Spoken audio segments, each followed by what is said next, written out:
So,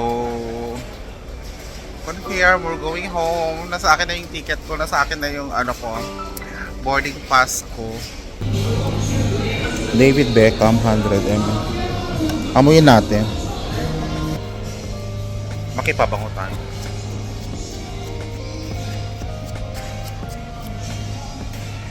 Bango siya! Sorry. Alam nyo talaga yung pinaka na-amaze ako dito, yung talagang ceiling nila kasi ang ganda tignan, di ba? Tignan mo oh. Talagang dire-diretso siya, pare-pareho siya at ang ganda ng style. I'm a singer. Huh? Singer. Alam mo na sandali. Alam mo na. Ganda ng voice ko, di ba? Combien, mama? Electric quoi? Ici, oh.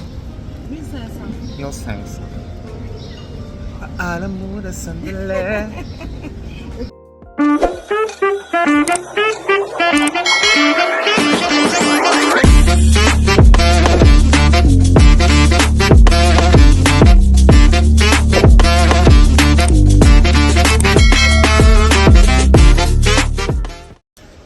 Hello guys, welcome sa aking vlog. So for today, pauwi ako ng Pilipinas. Andito ako ngayon sa Dakar International Airport. So magbabiyahe muna ako from Dakar going to Morocco, and then Morocco going to Doha, Qatar. Yes, ang haba. And then Doha, Qatar going to Manila. So ganun kahaba yung aking flight na gagawin for today. So, ganyan talaga guys, pag Africa ang pupuntahan ninyo, is going to be a long flight. So, ipapakita ko sa inyo ng kaunti yung itsura ng kanilang airport. First, unahin ko na yung ceiling nila. Nakikita nyo, medyo may style yung ceiling nila, di ba? Medyo classy. So, merong pa wave style siya. So, maganda yung pagkagawa ng mga engineer, pagkagawa ng mga architects sa kanilang rooftop. Ayan. And so far, itong airport na to, okay ang ventilation ng air condition. Medyo malamig-lamig yung aircon nila. So, it's nice. Guys, tignan nyo yan. Yan yung makikita nyo sa airport nila. Ewan ko kung ano ba yan. Hindi ko rin mawari kung ano ibig sabihin yan. Parang mga ibon yata yung mga yon or plant. Plant siya na made of metal. Oh. 'Di ba? Very artistic. Pero I think they can do better. They can do more. Meron din silang mga Christmas lights na because tomorrow will be December 1. Ayan oh. So hindi mo rin talaga siya ma-feel yung Christmas dito kasi nga 'di ba? 75% dito ay mga Muslim.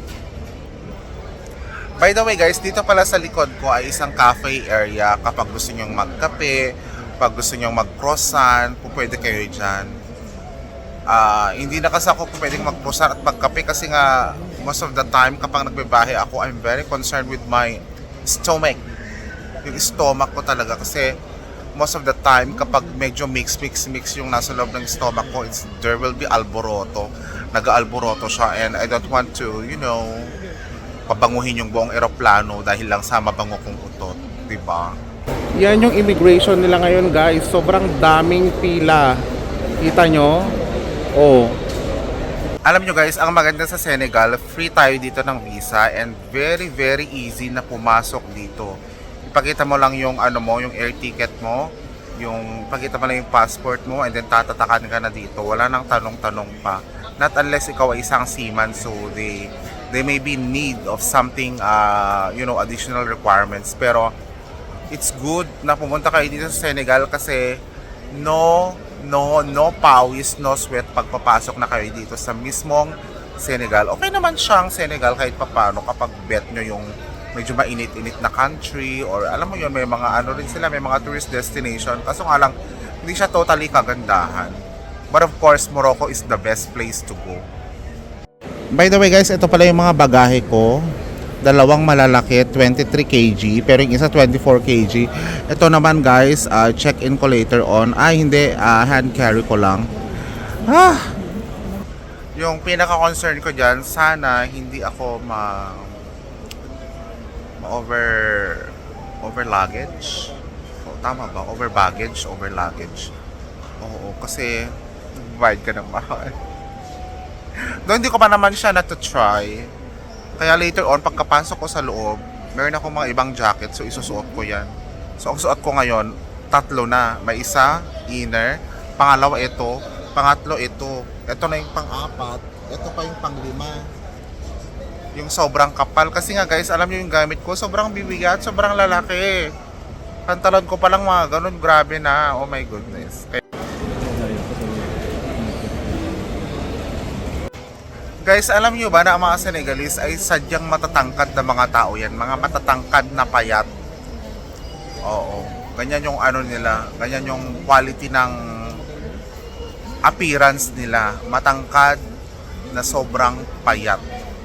I think dahil din sa mga kinakain siguro nila or alam mo yun, dahil rin sa poverty, mga ganyan. Doon may mga matataba naman na mga matatangkad. Pero karamihan talaga ay mga matatangkad na mga mapapayat. Tulad ng mga pulis nila, grabe. Ang tatangkad. May abs lahat ang mga yan. Di guys sa Pilipinas, di ba? Kagaya natin na malalaki ang tiyan. Alam niyo talaga yung pinaka na-amaze ako dito, yung talagang ceiling nila kasi ang ganda tignan, di ba? Tignan mo oh. Talagang dire-diretso siya, pare-pareho siya at ang ganda ng style. Yung medyo pa-wave siya. Ang alam ko sa Terminal 1 sa NAIA, parang pa-box style naman. Pero dito talaga, it's so very nice. Ang cool lang tignan. Doon makikita mo na wala talagang masyadong koloreto yung airport nila. But then, it's okay. Kung pwede na. Kumbaga, sa African Airport, ito yung isa sa mga pinakamagandang airport na napuntahan ko. Kumpara sa Nigeria Airport, sa Lagos Airport, my God, ang dami nilang kailangang ayusin doon. Isa ring maganda ay yung Cote d'Ivoire o Ivory Coast na airport, napakaganda din doon. And of course, ano pa ba? Burkina Faso, yung Benin Republic, mga ganyan. Hindi totally kagandahan yung mga airport nila dyan. Morocco Airport, okay din, maganda din. So guys, baon-baon ko rin tong headphone ko kasi ito yung gagamitin ko mamaya sa flight kasi grabe nakakabingi yung flight, di ba?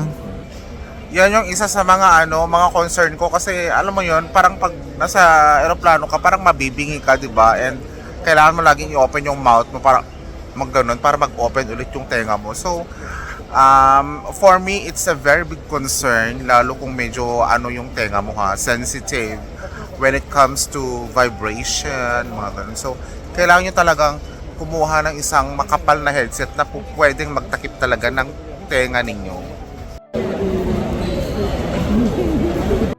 Guys, tignan natin kasi parang open na yung yung Casablanca na check-in. Check natin. May TV sila dito pero maliit lang. Ayun, Casablanca check-in 2329 na counter. Let's go na. Dito tayo papasok. Okay guys, waiting na ako dito sa loob para sa check-in. Pag-pray nyo ako, nasanay na ako mag-sobro. Pero di ko magbayad. Mahaba pa ang pila kasi kaka-open lang. So ito yung side ng pila. Ito naman yung side ng pila ng immigration. Ayan o. And ang maganda, meron silang electronic keme. Ayan o. Parang sa Pilipinas. Alam nyo no, payo ko bilang isang traveler or pupunta kayo sa ibang country. Make sure na maaga talaga kayo kasi hindi nyo alam kung anong mangyayari eh. Kung ano yung mga possibilities, di ba? At kung mas maaga kayo, mas mabilis, mas may enjoy nyo na tumingin sa mga duty free mamaya. Mga ganon. At kung may gusto ko yung bilhin. So later on, mag-check tayo sa duty free. Kung ano yung meron doon sa loob, di ba? So yun yung the best na advice ko talaga sa inyo. Make sure to come early para hindi rin kayo gahol at hindi kayo nagra-rush, di ba? Okay guys, nakapag-check-in na ako. Nakatanggal na rin ako ng aking mga jacket nilagay ko na sa aking hand carry. So confirm, we're going home. Nasa akin na yung ticket ko, nasa akin na yung boarding pass ko. So ngayon, mag-immigration na tayo. So yan yung immigration nila guys. Mabilis lang immigration nila dito for sure. Kasi kompleto naman tayo ng papeles. Isa yan sa gusto ko sa Senegal when it comes to immigration. Fast forward talaga sila. They don't like too much talk, ganon. Talagang mabilisan. And then, take picture and later on, Mag-x-ray na tayo and duty free na kung meron man tayong bibilhin. Grabe yung kilo ko kanina doon sa may check-in ha. Yung isa 21. Yung isa 25. Sabi nung babae, ihiwalay ko na yung 2 kilo doon sa isang maleta ko. Yung isang maleta ko kasi na 21. Para hindi na magkakasya kasi nga jacket yung ilalagay ko doon. So sabi ko, Madam, baka pwede namang ano na kasi 46 lang naman yung total niyan. Pareho lang naman. Tapos merci beaucoup, mga galing-galing daw sa kanya. Yung lambing-lambing ba, para naman kahit papano ano. Mga itsura kasi, mga matatanda yung mga andun. Tapos mga itsura nila parang, alam mo yun, nanghihingi or kukuha talaga ng pera, yung mga ganun. Yun, hindi na niya kinilo yung ako, yung ano ko, yung hand carry ko. Buti naman din niya kinilo. So ganun guys, yung proseso. Tapos na. Okay guys, so tapos na tayo sa immigration and everything. So smooth naman. Let's go now sa duty free. Ito yung duty free nila. Mga chocolate, 7 euro. 7 euro. May pa Black Friday yata sila. Yan. Ang daming mga pabango. Grabe, kasong mamahal. Saan ba yung mga mura? Ito 19,000.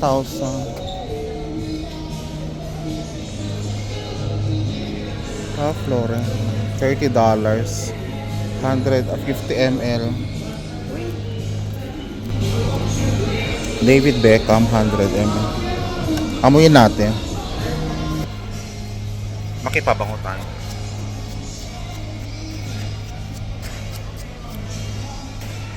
Bango siya! Sorry. So dito guys, marami pang pagpipilian. Meron pa naman tayong 1 hour to go bago mag-check, bago mag on the go to the airport, to the flight. Chloe.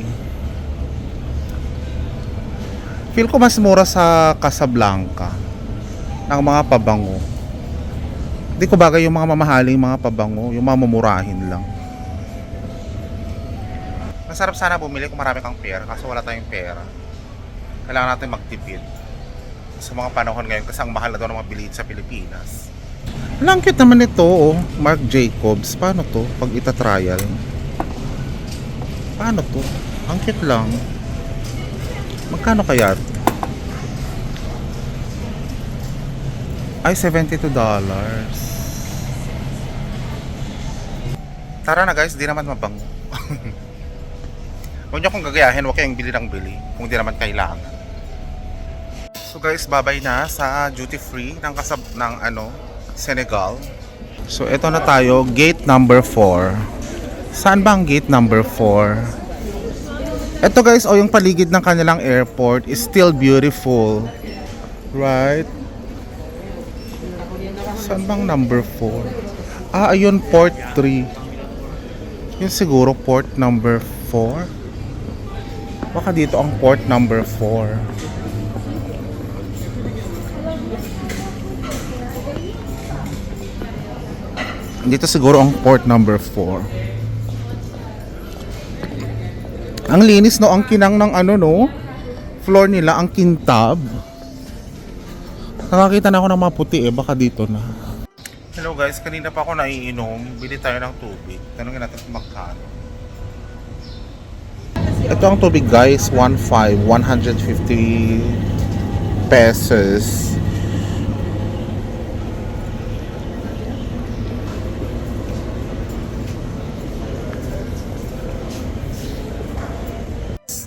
I'm a singer.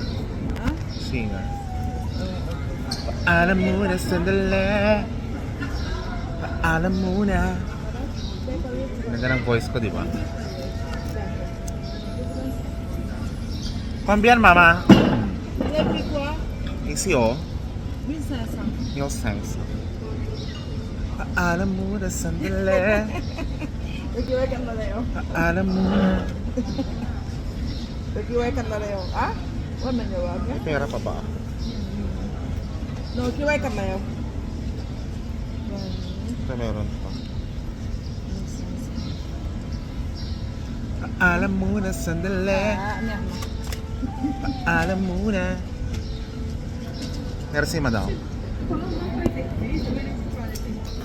Natutuwa siya sa akin. Kasi singer ako. Ayun siya. Paalam muna sandali. Alam muna.